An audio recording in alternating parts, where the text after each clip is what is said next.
Welcome back to the Making a Multi-Million-Dollar Med Spa podcast, where we have real conversations about what it takes to run a successful business. Thank you for joining us as we share our day-to-day successes and, even more importantly, failures and mistakes. Listen in as we host some of our peers, colleagues, and other experts in the field. We hope you enjoyed today's episode. Today, Laura Madsen, licensed esthetician with more than 20 years in aesthetics, joins us on the podcast. Laura began as a makeup artist in a salon, but quickly changed her career path after an inspired meeting with an esthetician. We are lucky enough to have Laura both full-time as a medical esthetician at Aesthetic Care, as well as a trainer at Mint Aesthetics. She offers medical facials, chemical peels, cool sculpting, and specializes in laser treatments. In this episode, she'll walk us through her favorite treatments, interactions with clients, best practices as a provider, and more. We are so proud to have Laura on this team and equally excited to share her with you. Now on to the episode. Hi, and welcome back to another episode of the Making of a Multi-Million-Dollar Med Spa. And today I have Laura with us, so we're going to jump in. Laura, I have so many great questions for you. I'm really so excited to have you on the podcast. I'm so happy to be here. You have so much experience and so many great things to share. And so, my passion and mission with this is to have our Mint clients really get to meet our team. It's so important. So Aesthetic Care is the team. And so without you, we don't have Aesthetic Care. So that's why we're here today I just want them to be able to hear from you. Awesome. All right. So maybe we'll just start off with, what are your top 2 to 3 treatments? Or what's your favorite treatment right now? Ooh, okay. I'm obsessed with my BBL Moxie. It's been my favorite treatment that I've had done in a long time. And I really just thought it polished up my skin. I don't know any other way to put it, but it just, everything looked brighter. My melasma looks better. So I don't know. It was pretty easy too, compared to some of the other, treatments that we do that aren't as fun. I just laughed because when we brought on Moxie, I was like, what do we need Moxie for? And now I did too. I was like, well, I don't really see the placement of it. And yeah, now I really do. It's one of my favorites. And, we pair it with several different things. I've done it with some of the microneedling devices with the RF. I really like that. And then just with BBL, of course. So let me take a step back. How did you get in this industry? Oh, that's a big step back. That's a way back. So I started out as a makeup artist. I was just really passionate about it, and I was in all my art classes. I really enjoyed that part of, just instead of painting, it was like painting on somebody's face. Yeah. And I followed some different makeup artists back in the day that I thought were doing some really cool things. And my mom and dad got me a book for Christmas, and it was like, my favorite makeup artist book, Kevin Akon, and he did Making Faces, and I just like, that kind of turned for me. And then I think from there, it just kind of happened organically. What year was that? Oh my gosh, I'm embarrassed to say. So probably 97 is when 96, 97, because I was still in high school when I was working in a salon as a makeup artist. And so, which sounds crazy, but I was the receptionist, and they had this makeup line that nobody knew what they were doing with. They didn't have anybody selling it or doing it, so I kind of just stepped up in that role. And then met an esthetician. This was like almost before the internet, so nobody knew what an esthetician was or what, they did, including me. I was like, well, what is that? And she said, well, I take care of skin. I do, all these things. I do makeup. I work with, fashion and photo and all that. She was doing skincare for models. And I was like, that sounds so cool. And so, started looking into aesthetic schools. So that was, I graduated aesthetics in 2000, I think. Yeah, I love that, because it's like you met someone who was doing it already, and you model it, and so much of really what we even do today. We bring on a new technology, Aesthetic Care, and we find a clinic that's doing it really well, and we get additional training from them, or, Absolutely. Whatever it is. I mean, all of our team, I think we're so fortunate because there's so many superstars on our team, and just how everyone helps each other makes us all so much better. Yeah, we're definitely blessed and fortunate here. I feel like to have not only your experience in Matt's from talking with everybody around the country and being with Mint, but just having different personalities and a different way of thinking about a treatment. Like BBL is one of those things I feel like is, everybody's always like, well, what would you do? What would you do? And we're all a little different, on the settings. And so it's nice to be able to bounce those questions about patients and like, what would you do on this person? Definitely. Well, on that topic then, what is one of your more difficult cases? Or tougher clients, maybe? I feel like I'm my toughest client because I always do what I'm not supposed to do, and then I get a reaction, I'm like, I shouldn't do my retin-A right after a halo? What are you talking about?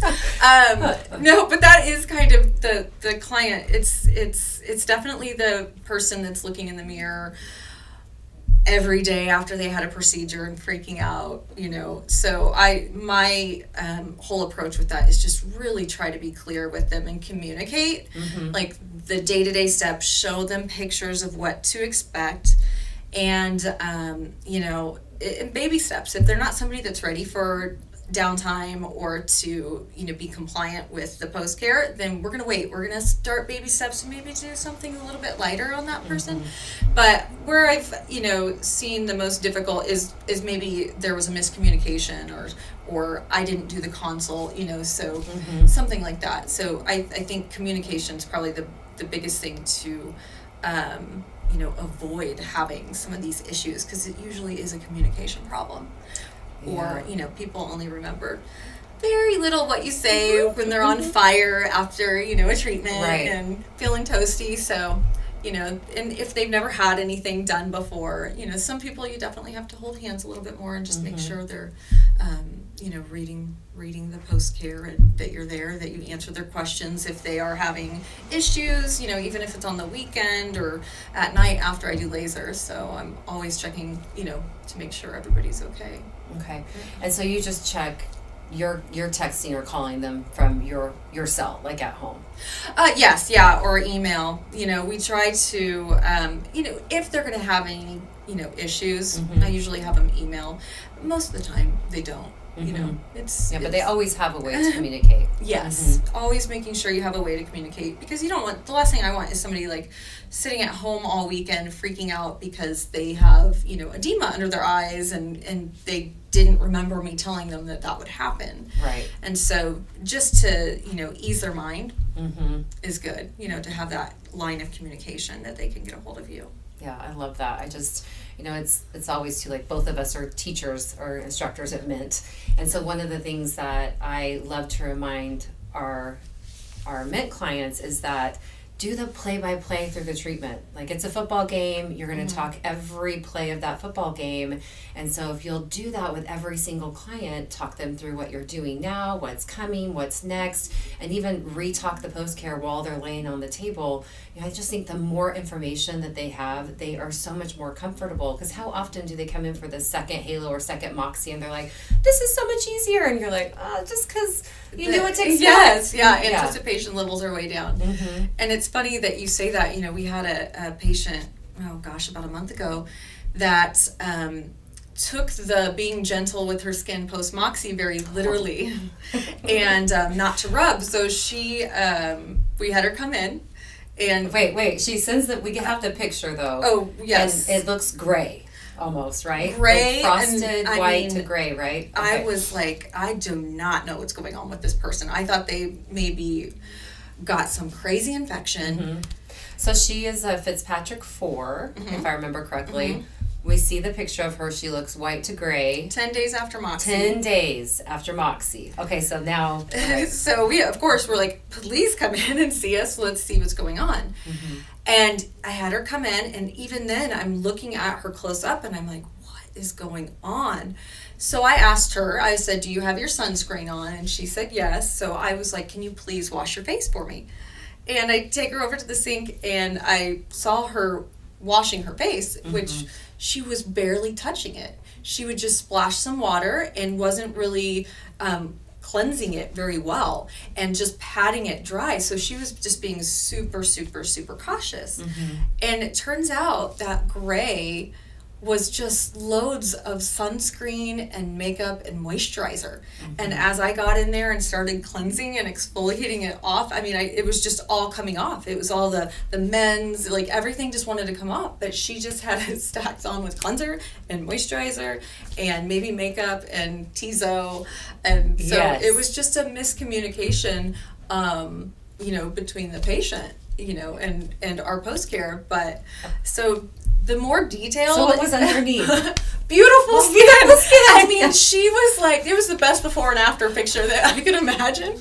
I mean, she was so thrilled when she got up off the table, and all I did was cleanse her skin. Yeah, I mean, really, that's all we did. But that was such a great lesson with just communication and post-care, but also follow-up. Right, and follow-up, because actually what was underneath was so beautiful, but she had not removed any of it in 10 days. 10 days, yep. 10 days. And I just putting more on top of it. So after watching that, I mean, it's an eye-opener that even doing this for 22 years, you still have to be really cautious and really communicative to your patients and make sure that they understand or that they can reach out with questions. Definitely. So in 22 years, what has been your most rewarding or one of your more rewarding cases or situations? Oh, definitely acne scars. You change people's life, Like I can make your skin look brighter and shinier and prettier, but with acne scars, it's a much more personal thing, I think, for me and for the patient. Like it's a journey, and it's very emotional. Yeah.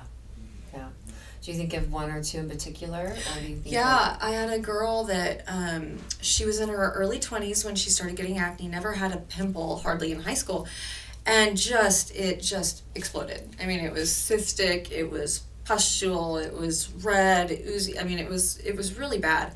And so she struggled and battled with that. We got her into a different dermatologist, and that got her on some medication to get the acne under control, because it was beyond what lasers would do at the time. And so after she went through that journey with Accutane, I believe, thinking back, then we started treating her acne scars because she was getting married. And so we had about a year and a half of treatments, and she was very, very good at, doing the time in between, using the products that we recommended, and making sure she got her treatments done. And she showed me all her pictures through her journey, and we both cried. Like, it was beautiful. I love that. Today with all the technology that we have, which, both of us have been in it for a while, and it's like, you start out with a couple things, and now we just have all of these tools. I mean, if she were to walk in today with that same scarring, what would be kind of your go-to type of treatment? Without having to do too specific, of course. But favorite technologies to...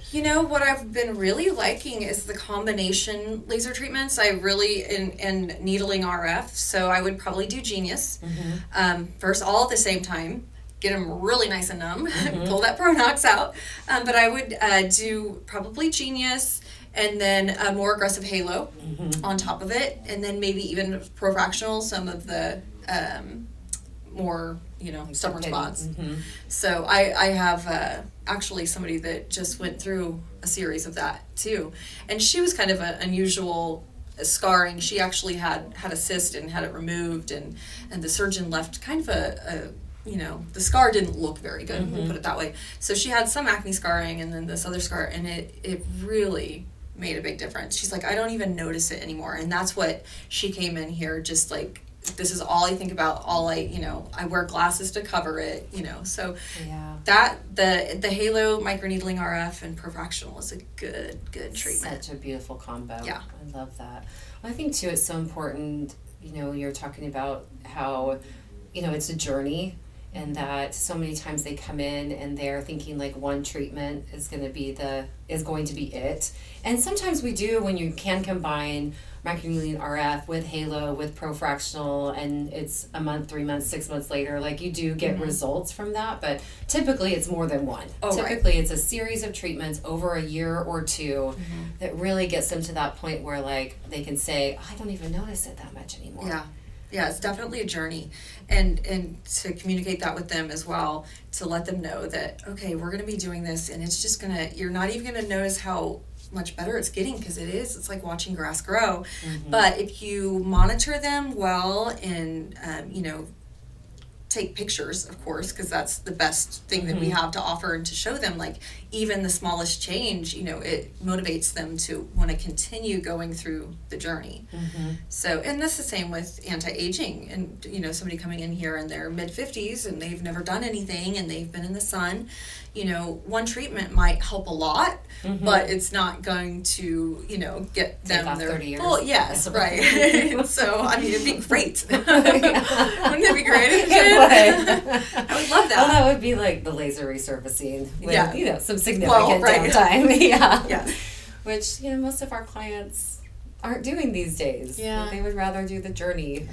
I think we have so much more social media and just busier lives, and people aren't hiding out. It's hard to hide out with a laser, the deep resurfacing stuff, because, it's healing time. So somebody would way rather do, maybe a halo every month, for 3 months, or every 3 months do something.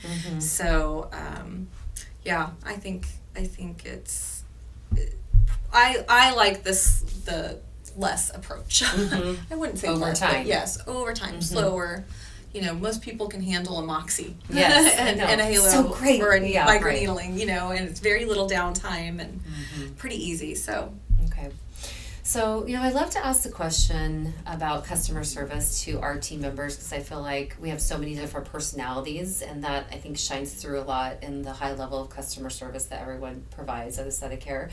And so I'm always curious, when you think about customer service and when your clients talk to you about, wow, I just feel really taken care of, what is it that you're doing? What is it that we're doing that you think that is truly the highest level of customer service? Well, I think, it all goes back to relationships. We're in a relationship with our clients. And so, giving them what they need in the relationship, whether it is the laser or it's time. We're therapists, as you know, estheticians as well, and nurses. But I think listening to them a lot of times, somebody comes in upset, if you can make that person, forget about why they were upset when you walked in the door, just by, having a conversation with them and being in that relationship, being present with them, I think we do a really good job with that. And, compassion. We're all, giving compassion to these people and to our clients that are all going through stuff. We're going through stuff. Maybe they're going through a divorce, or they had some issues with their kids, or, everybody's got life going on. So, and they usually end up telling you about it back there, which is great. But, I think we're really good with forming lasting relationships with our clients. I've been seeing some of these people for 22 years. That's amazing. Like, I've seen their kids grow up, and now they have grandkids. It's just, you're a part, you're kind of like friends and family. Like, you do develop these relationships for a long time. Well, and I think too, even though we do try to, we have a schedule, you're very booked out, you're very, you're on your schedule, but somehow within that schedule, you make them feel like they're the only person that you're going to see or think about for that day, and what an impact that makes. Unlike going to, your yearly exam or something, and you're filed in and filed out until Don't ask any other questions. Yep. I'm not going to answer those. Right. Yeah, no, I think it is important not to feel rushed, or, not to let them know that you feel rushed. Right. Or that they're, right. That there's somebody waiting on the other side of the door. There's people I have to schedule. Just, some of your clients that, are great clients, and you just got to schedule an extra 10 minutes, 15 minutes sometimes. Well, I think that's important, because that way you're actually looking at your day then and making sure that that's done, which I think is important, because clearly we have like time blocks for procedures, but we tell our team, like, if you need more time, then you need to manage your schedule and book it out. Or if you feel like you need less time, then you can manage your schedule and make it less. And so, I think that is, it's also that responsibility. So much of that is on you, and you do such a great job of that. It's like the management team is not going to know Mrs. Jones needs 10 more minutes, Yes. you know? Right. So I think makes such an impact that how many days before do you look? I mean, because you do get booked out so far. I mean, I feel like, I'm always looking every day because your schedule changes so many times and just trying to, every day when I come in and every day when I leave, I'm looking at it just to see and, try to catch, get ahead of things that, you might have to address, like, oh, that person was scheduled for this, but this is what we actually talked about. They're scheduled for regular microneedling and we wanted microneedling RF. So, it's just, you have to take some accountability into your schedule, So I definitely look all the time. And I'm looking forward a couple weeks, usually. Yeah, it's so important because if you have the consultation and then they call for microneedling RF, but they just say microneedling, the front desk is never going to know. Yeah. And then you won't have the device. Yes. And it's, I mean, unfortunately happened over the years. Yes. That makes a lot of rare. Right, then you can't get the device and they've come in and they already have numbing cream on. And so, it could very be a smart mess. to pay attention and look ahead and take that responsibility. Yeah. And, just even for cancellations too. You get people that over the years, once they have your email and your cell phone, they want to reach out and they want to reach out through there. And as much as you try to guide them towards the scheduling office, but, so then I can kind of, get them in, for some of my top clients, I let them have my information. Yeah. And, you do want to treat them special. You just want everybody to feel special, but, some people just need a little bit more. So, again, being in the industry for so many years, what is it that keeps you going? What keeps you fascinated or passionate or growing? What do you think that's kept you in the industry and at aesthetic care? Well, one, I think the industry changes so fast, and it's never boring. It is never boring. It's always interesting. It's fun to see change. It's fun to see what technology, it's like our cell phones, they're changing so fast. So does our technology. And I think I'm blessed to work at aesthetic care because aesthetic care has been amazing at bringing on new technology almost before anybody else. So we never get bored. We always say, Mom and Dad bought us a new toy, which is fun. So I really... you don't have a chance to get bored with what you're doing. It's different. Every patient's different. So, it's great. I've never regretted anything in this industry. Like any path that it's taken me on, I've never wished, I wish I would have done something else. I enjoy talking about what I do, with my friends and now they're at the age and I'm like, if you don't have Botox or if you don't have laser yet, come on, guys. We're in our 40s. Jump in now. Yeah. Don't wait until you have a lot of reversing to do. Yeah, so I always find it fun to talk about and interesting, and it's much more interesting to talk about than finance and insurance. Yeah, I agree. Sorry, Paul. No. Oh, that was a shout out to Paul. Yeah.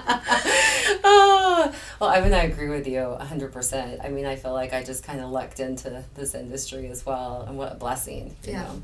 And what a blessing you are to have in our lives. Thank you for everything that you do and all the love that you have for our clients and for the passion that you share with the team. And one of the things I love about you most is that, just randomly you'll send out an email and be like, hey, I'm doing this treatment. Does anyone come in for it? And I see you taking care of everyone that you work with, and it always inspires me. Aww. So thank you. Well, thank you. I'm blessed to be a part of this team and have been for 12 years now. So I'm not going anywhere. I love it here, and I'm going to chase you down. Try. I know. I can't leave. I don't give up on that one. AC for life. Oh, well, thank you, Laura. Thank you so much. All right, so that's it for another episode of The Making of a Multi-Million-Dollar Med Spa. We'll see you next time. Thanks for listening to today's episode. We would love it if you left a review to help other providers and clinics find us. Also, if you want more information about anything we discussed in this episode, check out our show notes. Until next time, this has been The Making a Multi-Million-Dollar Med Spa podcast.